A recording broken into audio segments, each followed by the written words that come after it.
If you've ever dealt with someone who turns every conversation into tension, you already recognize this moment. It usually happens in the evening. You're sitting in your living room, holding a cup of coffee, the light outside slowly fading as the day winds down. You're finally in a quiet space, just trying to relax. Then your phone buzzes. You casually open the notification, and one simple message shifts your entire mood. You gather the courage to respond honestly. "That really hurt me." But instead of understanding, everything changes. The conversation doesn't stay a conversation, it turns into something else. There's no pause, no reflection, just questions, accusations, and subtle distortions of what you said. Slowly, you find yourself defending things you never even meant, and by the end of it, you're the one being labeled as too sensitive or overreacting. If that feels familiar, then you're not dealing with a normal disagreement. There's a deeper pattern at play. Most people make a critical mistake here. They assume this is a balanced conflict, two people trying to understand each other, but it's not balanced at all. One person is trying to build connection, while the other is trying to maintain control. And the moment you recognize that difference, your entire strategy has to shift. Because the tools that work in healthy communication, empathy, explanation, staying calm, don't work in this dynamic. In fact, they often backfire. What feels like clarity to you becomes material for the other person to keep the interaction going. That's why the solution isn't to try harder, it's to approach it differently. You move away from emotional reactions and toward intentional responses. This shift is built on two principles: detachment and strategy. Detachment means you stop giving your emotional energy to every trigger. Strategy means you stop reacting impulsively and start responding with control. When you look deeper, you start to see what's actually fueling the behavior. People like this often rely on emotional reactions. Your frustration, your long explanations, your need to be understood. These become the fuel that keeps the pattern alive. It works like a loop. They trigger, you react, and that reaction reinforces their behavior.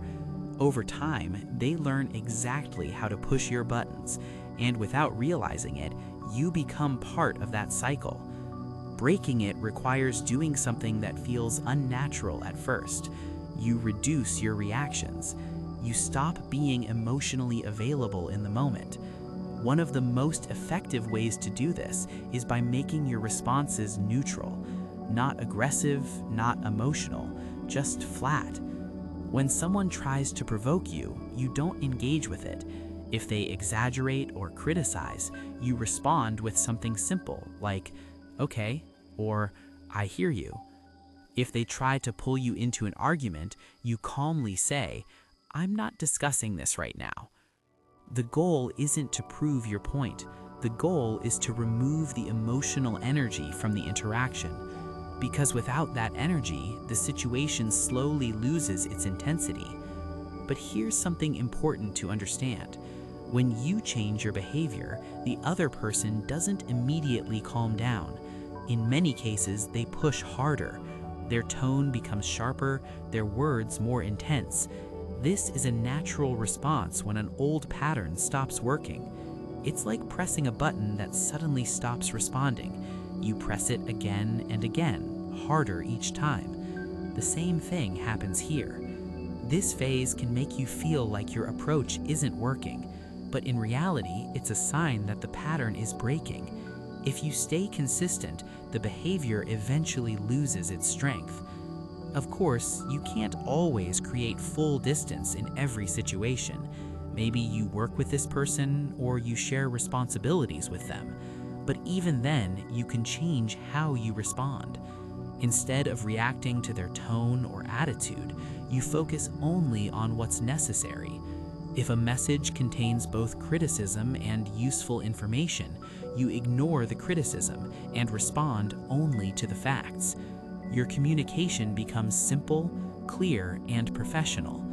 Over time, this creates a visible contrast. You appear calm and grounded, while their behavior becomes more obvious without you having to point it out.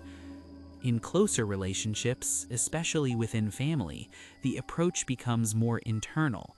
You may not always be able to distance yourself physically, but you can change how deeply you absorb what's being said. You create a mental gap. Instead of taking everything personally, you begin to observe it. You shift from asking, "Why is this happening to me?" to "What kind of mindset leads someone to behave this way?" That small shift moves you out of emotional reaction and into awareness.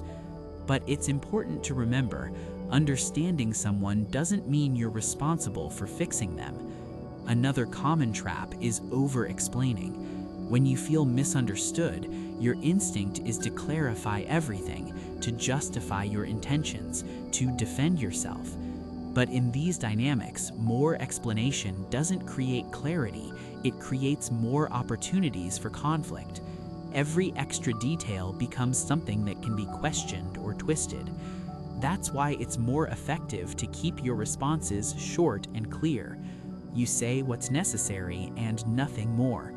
No extra emotion, no unnecessary detail. There's also something deeper you need to protect: your sense of reality. In repeated high-conflict interactions, facts can slowly get distorted.